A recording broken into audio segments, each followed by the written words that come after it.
आप देख रहे हैं आज की ताजा खबर। मैं हूं आपके साथ जसप्रीत कौर। रूस की सेना ने खार्किव पर बमों की बारिश कर दी। जंग शुरू होने के बाद से ही रूसी सेना इस शहर पर कब्जा करने की कोशिश कर रही है, लेकिन उसे अब तक कामयाबी नहीं मिल पाई है,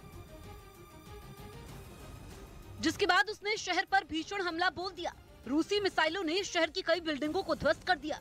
खार्किव के कई इलाकों में इमारतें आग की लपटों से घिरी दिखाई दी। शहर में जहां तक नजर गई सब कुछ तहस नहस दिखा। इस बीच वहां के एक इलाके में हुए हमले का एक वीडियो भी सामने आया। वीडियो में दिखा कि रूस की तरफ से दागी गई मिसाइल ने वहां एक बिल्डिंग को निशाना बनाया। मिसाइल की इमारत से टकराने के बाद इतनी जोर का धमाका हुआ कि कई किलोमीटर दूर तक उसकी आवाज सुनाई दी। जबकि धमाके के बाद आग का एक बवंडर आसमान की तरफ उड़ता नजर आया।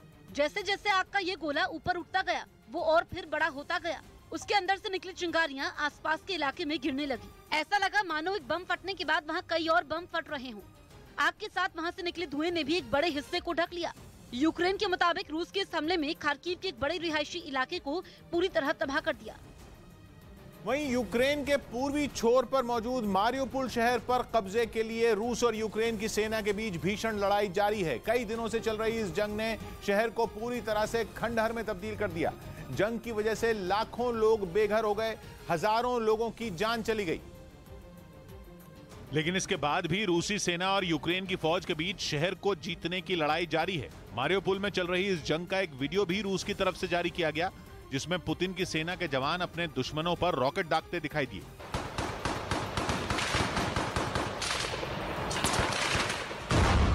इससे पहले कुछ रूसी सैनिक एक इमारत की ओट लेकर यूक्रेन के सैनिकों पर ताबड़तोड़ गोलियां चलाते नजर आए। इस दौरान वहां रॉकेट लॉन्चर के साथ उनका एक साथी भी खड़ा दिखाई दिया। थोड़ी देर बाद उसने अपने साथियों से दुश्मनों पर गोलियां चलाने के लिए कहा, और जैसे ही उसके साथियों ने ऐसा किया, वो दौड़कर सड़क के बीच पहुंच गया और फिर पलक झपकते ही उसने यूक्रेन की सेना पर रॉकेट दाग दिया। इसके बाद वहां एक जोरदार धमाका सुनाई दिया।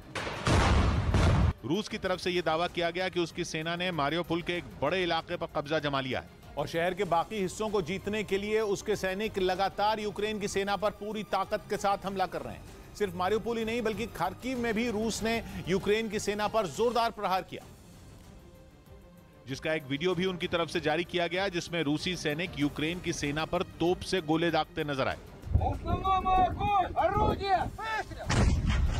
इससे पहले रूस का एक सैनिक तोप में गोला डालता दिखा। इस दौरान वहां कुछ और सैनिक भी दिखे जो उस तोप से थोड़ी दूरी पर बैठे थे। इसके बाद एक सैनिक का इशारा मिलते ही तोप से हमला कर दिया गया। यही नहीं, वीडियो के दूसरे हिस्से में रूसी सेना के कई टैंक दनादन गोले बरसाते हुए तेजी से आगे बढ़ते दिखे।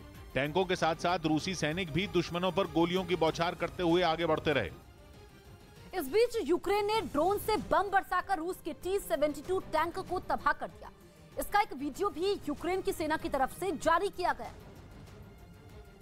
जिसमें रात के अंधेरे में यूक्रेन का एक ड्रोन आसमान से रूस के एक टैंक पर बम गिराता दिखाई दिया। ड्रोन से गिराया गया बम जैसे ही टैंक से टकराया, वहां धमाके के बाद तेज रोशनी उठी और धुएं का गुबार आसमान की तरफ बढ़ता दिखाई दिया। इसके तुरंत बाद ही ड्रोन से एक और बम गिराया गया, जिसने टैंक के ठीक ऊपर की तरफ वार किया। इस बार भी बम के टकराते ही वहां एक तेज धमाका हुआ, लेकिन ड्रोन से बम बरसाए जाने का सिलसिला थमा नहीं और उसने तीसरी बार टैंक को निशाना बनाकर एक और बम छोड़ दिया। और इस बार के हमले ने रूसी सेना के T-72 टैंक को पूरी तरह नेस्तनाबूद कर दिया। उधर खार्किव में यूक्रेन की सेना ने रूस की बारूदी सुरंग वाली साजिश को नाकाम कर दिया। यूक्रेन की फौज को रोकने के लिए रूस ने वहां के एक इलाके में कई जगहों पर लैंडमाइन बिछा दी थी, जिन्हें यूक्रेन के बम निरोधक दस्ते ने नाकाम कर दिया। सामने आई तस्वीरों में दिखा कि एक सड़क पर बिछाई गई बारूदी सुरंग को पूरी सावधानी के साथ नष्ट किया गया। इस दौरान वहां तेज धमाका हुआ।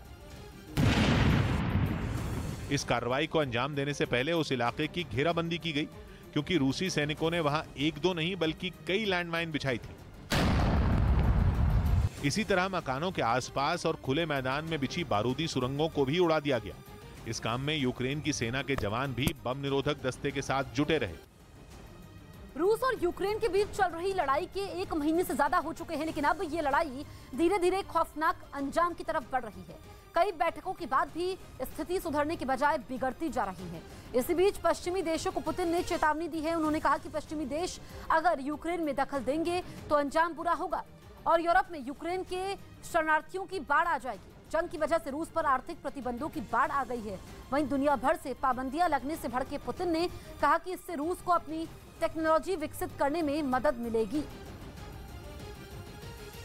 इस बीच अब रूस के सबसे ताकतवर जंगी हेलीकॉप्टर यूक्रेन के शिकार बनने शुरू हो गए। हालांकि ये पता नहीं चल पाया कि ये ताजा हमले किस इलाके में किए गए, लेकिन इस वीडियो में जोरदार धमाका होता दिखाई दिया और हवा में उठते धुएं के बीच हेलीकॉप्टर का मलबा जमीन पर गिरता नजर आया। अपनी इस कामयाबी पर यूक्रेन के जवान जोश में दिखे। इससे पहले जंग के मोर्चे पर तैनात यूक्रेन के सैनिक अपने दुश्मन के इंतजार में बैठे नजर आए। इस दौरान उन्हें रूसी सेना के कुछ लड़ाकू विमान आसमान में उड़ते दिखे। इसके बाद उन्होंने तुरंत अपनी एंटी टैंक मिसाइल का इस्तेमाल किया और अपने करीब बढ़ रहे खतरे को हवा में ही खत्म कर दिया। असल में यूक्रेन का दावा है कि उसने जिस हेलीकॉप्टर का शिकार किया वो कोई और नहीं बल्कि रूसी सेना का ताकतवर जंगी हेलीकॉप्टर का-52 है। अपनी कई खूबियों की वजह से इस हेलीकॉप्टर को दुनिया भर में एलिगेटर के नाम से भी जाना जाता है।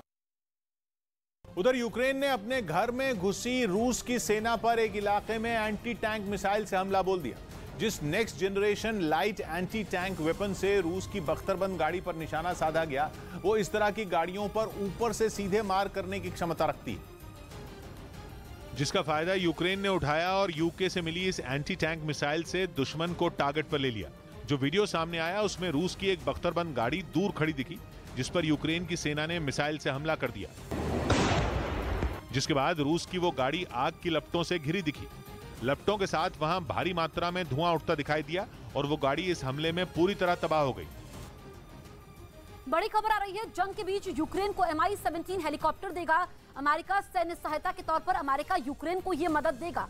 वहीं सैन्य सहायता के पैकेज के तौर पर $750 मिलियन भी अतिरिक्त सहायता के तौर पर दिए जाएंगे। तो अमेरिका लगातार यूक्रेन की मदद कर रहा है। Mi-17 हेलीकॉप्टर देगा, इसके अलावा 5,600 करोड़ की मदद भी देगा। उधर यूक्रेन के डोनेस्क प्रांत में रूस की सेना पर फिर ताबड़तोड़ हमले किए गए। यूक्रेन का दावा है कि उसने जंग के मोर्चे पर पुतिन की आर्मी को काफी नुकसान पहुंचाया और उसके कई टैंकों को भी तबाह कर दिया, क्योंकि यूक्रेन की नजर अब रूसी सेना की गाड़ियों पर है, जिसका मकसद है पुतिन की सेना को जल्द से जल्द पैदल करना। असल में यूक्रेन का मानना है कि अगर वो ऐसा करने में कामयाब रहा तो रूसी आर्मी का जंग के मोर्चे पर लंबा टिकने का सपना चूर चूर हो जाएगा। अपनी इसी रणनीति के तहत यूक्रेन ने डोनेस्क में रूसी सेना की गाड़ियों को निशाना बनाना तेज कर दिया। इसके लिए जेलेंस्की के जवान वहां एक मैदान में खड़ी गाड़ियों पर निशाना लगाते दिखे। इस दौरान उन्होंने पल भर में कई टैंकों को हवाई हमले से बर्बाद कर दिया। इस धमाके के बाद वहां से आग की लपटें और धुआं उठता नजर आया। बताया गया कि ये धमाके इतने जबरदस्त थे कि इनसे रूसी सेना के टैंक और दूसरी गाड़ियां कबाड़ में बदल गईं। अमेरिकी राष्ट्रपति बाइडेन ने रूस के राष्ट्रपति पुतिन पर नरसंहार का आरोप लगाया।